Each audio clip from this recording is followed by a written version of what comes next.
John Miller, obviously, again, we had a long chat about this the other night, and you were very revealing about the sheer... In fact, John, I'm not going to come back to you. We now have Mayor Bloomberg in New York with a press conference live. I'm joined by Police Commissioner Ray Kelly and Jane Fedarcyk, the Assistant Director in charge of the FBI's New York office. Jane, welcome to One Police Plaza, and thank you for everything that you do for this country. We're also joined by Ryan Parr, Special Agent in charge of the Department of Homeland Security. And tonight, federal authorities, as you know, have announced that they've received credible information that terrorists may be plotting an attack in the coming days. Now, as we approach the 10th anniversary of the 9/11 attacks, the NYPD, FBI, and the entire intelligence community have been on heightened alert because we know that terrorists view the anniversary as an opportunity to strike again. Now, the threat at this moment has not been corroborated. I want to stress that. It is credible, but it has not been corroborated. But we do live in a world where we must take these threats seriously, and we certainly will. The NYPD is deploying additional resources around the city and taking other steps to keep our city safe, some of which you may notice and some of which you will not notice. But there is no reason for any of the rest of us to change anything in our daily routines. We have the best police department in the world. Over the past decade, they have helped thwart more than a dozen potential attacks. Here's what you got to do. If you see something, say something, and that has always been true.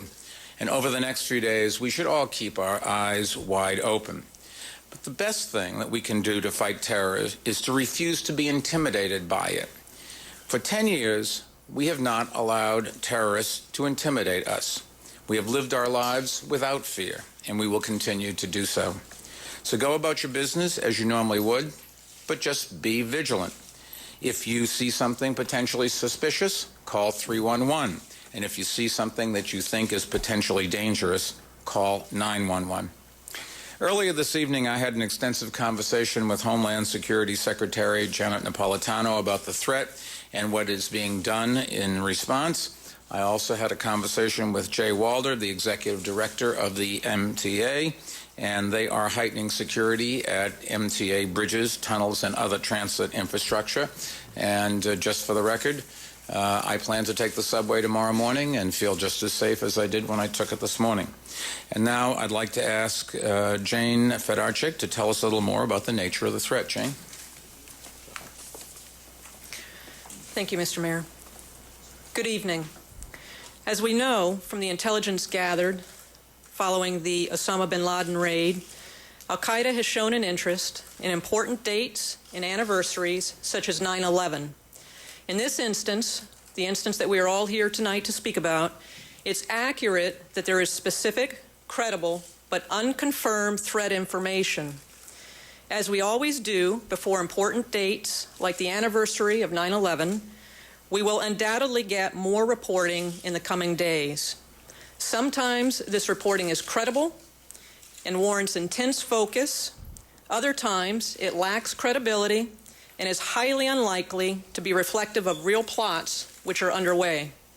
Regardless, we take all threat reporting seriously, and we have taken and will continue to take all steps necessary to mitigate any threats that arise. We continue to ask the public to remain vigilant as we head into the weekend and to report any suspicious activity to law enforcement. Thank you. Jane, thank you. And now I'd like to ask the Police Commissioner, Ray Kelly, to talk a little bit more about what we are doing in response to this threat. Ray? Thank you, Mr. Mayor. The Police Department had already taken a number of measures to protect the city in advance of the 10th anniversary of 9/11. However, in light of this new threat information, we're taking additional precautions. We will be holding our tours for an additional 4 hours tomorrow and continuing at least through Monday, effectively increasing by a third the size of our patrol, transit, and counterterrorism, highway, and traffic bureaus. We're also increasing the number of critical response vehicle surges.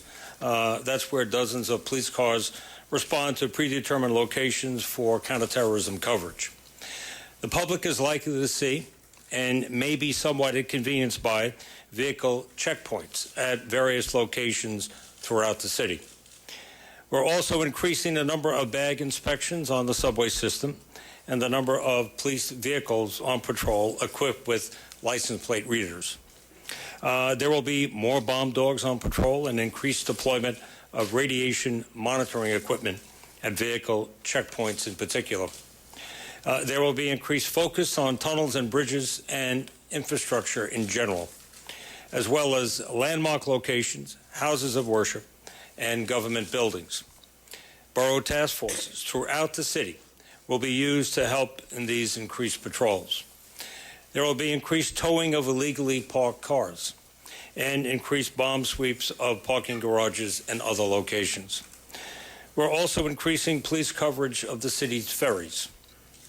Tomorrow morning, approximately 30 police agencies in the New York metropolitan area who are part of our Operation Century program will conduct a video teleconference to discuss ways in which they can assist us in responding to this latest threat. Detectives from the NYPD Intelligence Division will be responding to what we anticipate will be an increased number of calls to the See Something, Say Something terrorist hotline, which is reached through 311. Likewise, we anticipate and have prepared for an increased number of calls of suspicious packages. We will deploy quick reaction teams comprised of heavily armed emergency service officers and a reserve of detectives trained in heavy weapons, positioned outside of Lower Manhattan to respond to threats citywide. Tomorrow, a previously planned multi-agency exercise involving the NYPD, the Metropolitan Transit Authority, Amtrak, New Jersey Transit, Port Authority, and National Guard will be staged at Grand Central, Penn Station, and Times Square. All of these precautions are on top of an already robust counterterrorism overlay in place for the 10th anniversary commemoration at the World Trade Center site. As always, we're working closely with the FBI through the Joint Terrorist Task Force to gain any additional intelligence to better protect the city in the days ahead. Mr. Mayor? Commissioner, thank you. We'll take some questions, sir. Ma'am, could you say your characterization of specific, credible, but unconfirmed is a bit confusing for many. Can you be more specific as to what that means? And can you tell us what forced your hand to make this announcement?